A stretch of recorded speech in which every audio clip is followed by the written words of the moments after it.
Hi, welcome back on Do It Yourself channel. I'm going to show you how to set up brightness of your screen in your Samsung Galaxy M15. As you see, this is the model. That's right.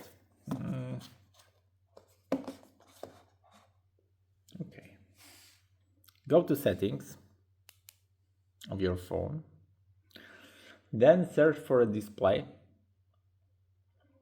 here.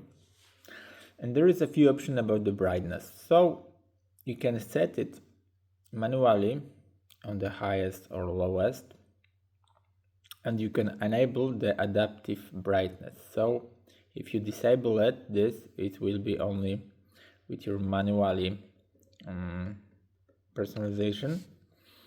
But if you enable adaptive brightness, your LCD gonna be get auto brightness.